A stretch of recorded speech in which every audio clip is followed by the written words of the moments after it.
Welcome everyone to episode 346 of Bulletfreak's Current Call. I am your host, the man that does walkthroughs, playthroughs, gameplays, vlogs, not to mention Yu-Gi-Oh cards, all the stuff man can ever imagine, and that's Bulletfreak 224. Now I was supposed to give you some Capcom's Shadowloo Combat Research official website has posted a new interview all about the iconic 2D beat-em-up title Final Fight, featuring legendary Capcom developers Akira Yasuda, also known as Akiman, Akira Nishitani, SY, and Nisui. Originally considered a sequel to the Street Fighter 1 with the early title of Street Fighter 89, Final Fight made a tremendous impact on not only the Street Fighter universe, but video games as a whole. Let me read some more information from that.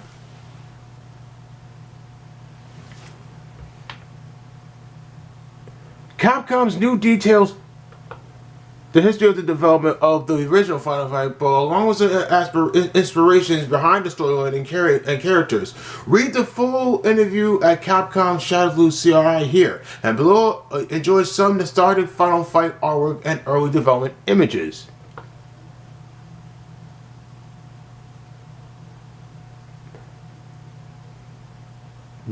Wow, I miss Final Fight so much, man. I want to play them again someday in the future.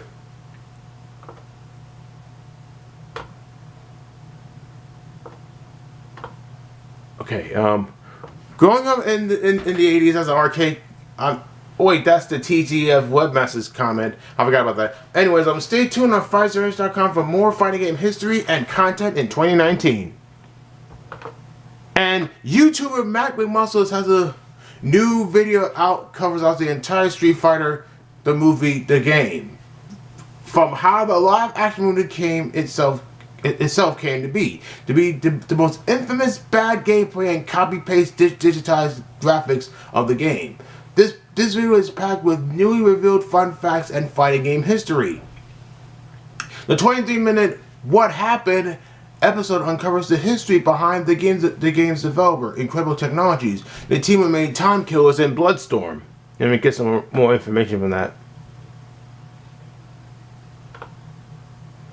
Kudos to Mr. Muscles for creating such a well-made, informative video about such a terribly made game. I even learned some new things about the Street Fighter, the movie, the game, that I had no idea about. Definitely a must-watch from start to finish. And first off, I'm not the typical person who recommends anime. Back in our younger days, we used to watch a lot of anime. The last modern anime I really enjoyed and couldn't get enough of was One Punch Man, patiently waiting for season 2. In general, I spend much more time trying to get better at fighting games over watching TVs or movies. However, as a fighting game enthusiast for 30 years, not for me, there is a fighting generation, but for 30 years, we're here to recommend you an anime called High Score Girl. And believe me, this is a long article here that I have to read up to. So, originally written and illustrated by Rensuke Oshikiri, the manga released back nine years ago, directed by Yoshiki Yamakawa.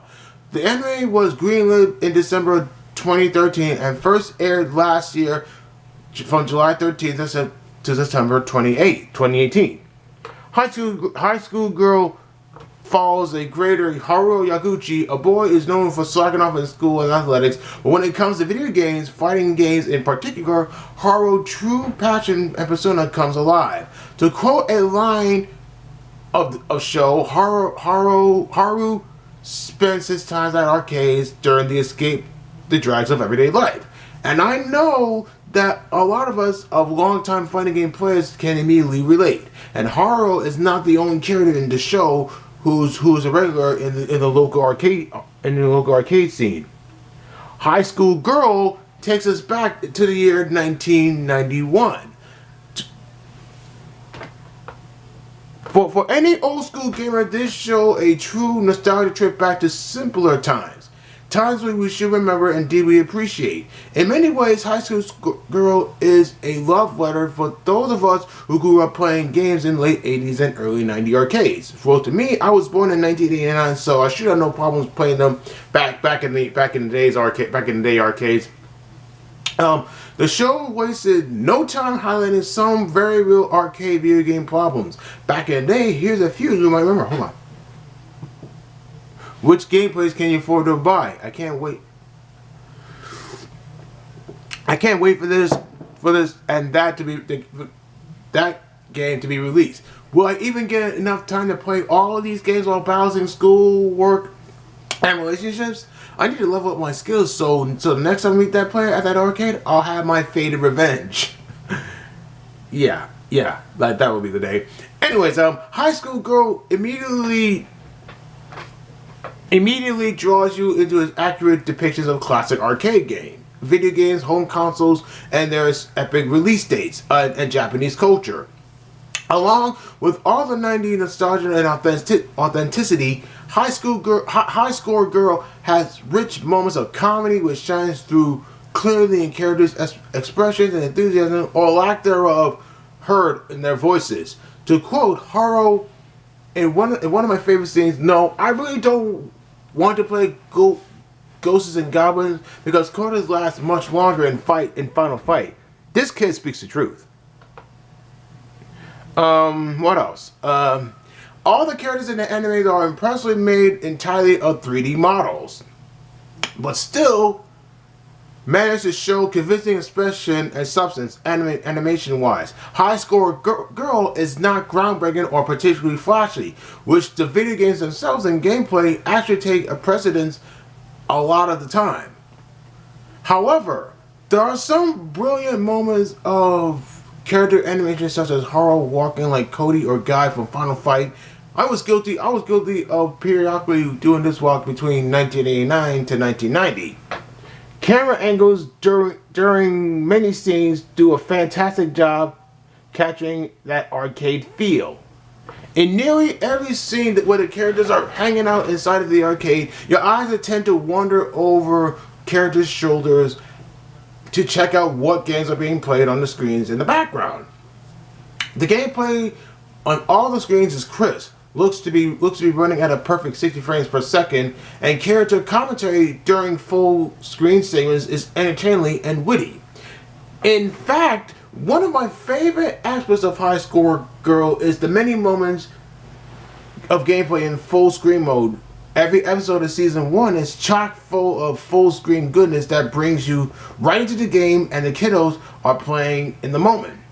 We're not talking about entire matches or levels, but you definitely get to enjoy the game along with them for a short while. Nostalgic 2D sprites also randomly fly across the backdrops at the weirdest times, breaking out some of the typical slowish storytelling and character development.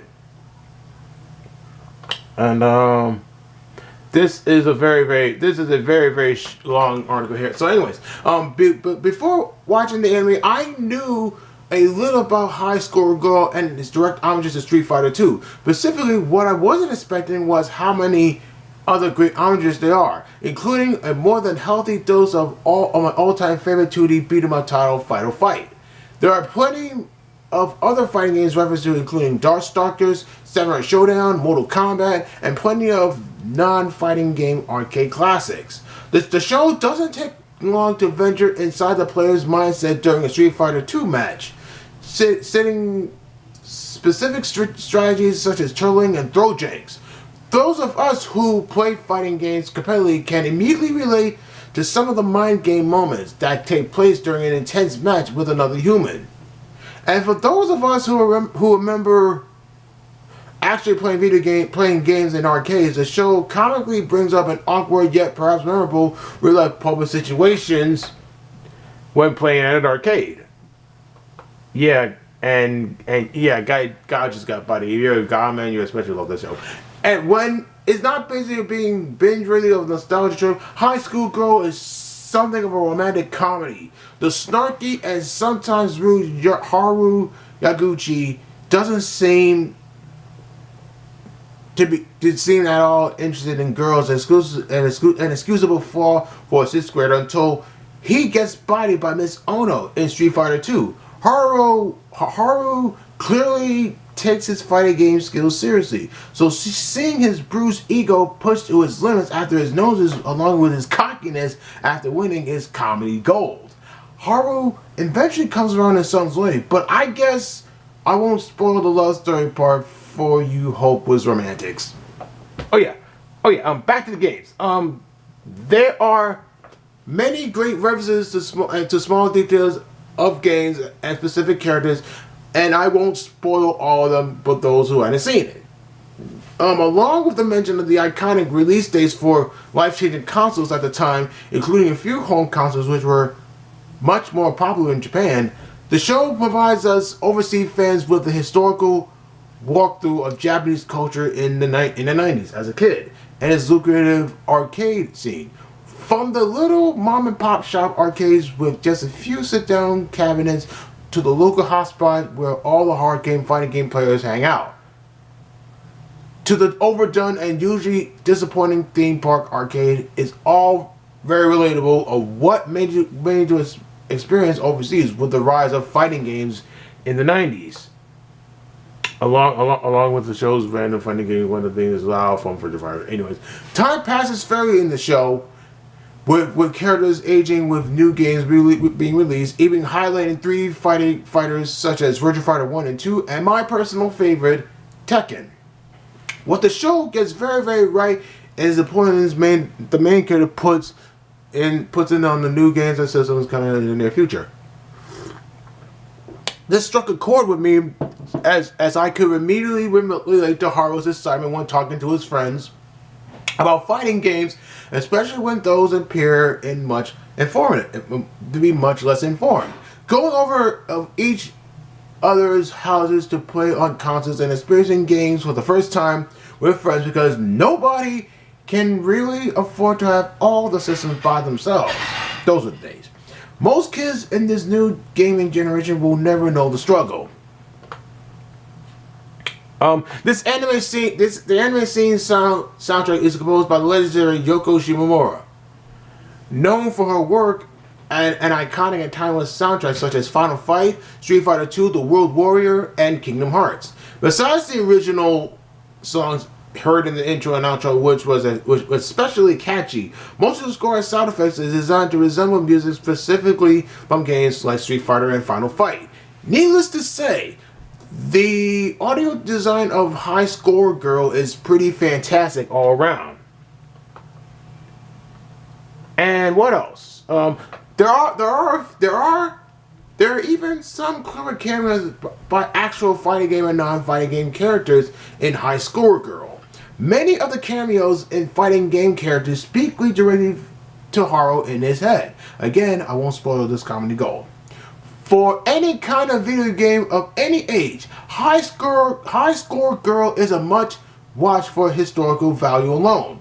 I, for one, can't wait to wait for season 2. What makes High Score Girl even more interesting and unique is the fact that it begins in 1991, with the characters aging at least 4 to 5 throughout the first season. That said, could you imagine High School Girl Season 7 with characters fully grown and still enjoying modern fighting games such as Ultra Street Fighter 4 and Tekken 7? This is the authentic reflection of the large part of the fighting game community. I, for one, want to be part of that because my birthday is coming up. Because my birthday wish for this year is to compete in my first Smash Brothers tournament. But that being aside, and really the only piece of media as this is to reflect his lifelong passion of ours. It's pretty exciting prospect that High Score Girl could continue for several more seasons, and we would get to vicariously experience the excitement of future game releases along with the main characters. That said, there's still a ton of potential for this show on many levels. As I must say, being an adult who still loves playing fighting games for 20 to 30 years is actually a pretty special thing. That's what the TGF master says. Okay, You can watch the entire first season, 12 episodes of High Score Girl on Netflix and Crunchyroll. I prefer watching it on Kiss Anime. So yeah, 3 sequel episodes 313 and 15 are planned to release on Netflix and as an OVA in March of 2019, which is next month. Below is the official trailer for the upcoming episodes. Stay tuned on FightSeries.com for the best fighting game coverage and content. Oh man, that's got to be one of the longest articles I've ever read. And last of my news here, NetherRealm Studios just revealed the latest returning character to Mortal Kombat 11, Jade. Armed with her iconic bow staff, Jade serves the NetherRealm as an undead revenant resurrected by an evil sorcerer. Could be Shang Tsung or Quan Chi, I'm not so sure. Jade's 2-minute reveal trailer highlights her ultra-violent moveset and one of her fatalities. In addition to getting a few of her classic moves back, Jade has plenty of brand new techniques to show off in Mortal Kombat 11. I can't wait. Soon as it comes out, I'm buying that for my Switch. But as you might expect, the trailer contains explicit violence and gore. I don't really care. Stay tuned on FightSeries.com for continued coverage of Mortal Kombat 11. Alright guys, that's it for my gaming news here. On my channel update. I did a lot of videos this week. Let me zoom out, see how many videos I did. I did 5 Bloody Roar Primal Fury matches. And I hadn't done any Capcom vs SNK2 EO on the GameCube for any playthroughs yet. I did it with Kyo and Sakura. I also did 5. Wait, I did 5. Wait, 4. Wait, not 4. Wait, 4 Soul Calibur 1 matches. I also did my first watch mode on Project Justice. Wait a minute, I did 5. Wait, I did 5 of them. And yeah, I also did 5 Soul Calibur 2 matches. I also did a tutorial on how to clean and restore your Sega Dreamcast. I'm planning on doing more Dreamcast gameplays in the near future. I also did 4 Dragon Ball Z Budokai 1 matches, and I also did 5 Soul Calibur 5 matches. So anyways, in other notes, the time now is getting a little warm. Spring is just around the corner. So hopefully by now that when summer comes, my expansion is over. I'm gonna try to get back into my game collecting as soon as possible. But I promise you, I'm gonna try and hunt down those Sega Saturn games, those N64 games, the GameCube games, and so forth. And some PlayStation 2 games as well. So hopefully by now I can do a future game hunting vlog, probably in summer and so forth. Yeah, well that's all time for this week. Hope you enjoyed the show. Don't forget to like all my videos and comment and subscribe to my YouTube channel. Go back and watch our episodes. Don't forget to click the bell icon to join my notification team. And make sure you like me on Facebook, the MU Channel Online, and PSN. Okay guys.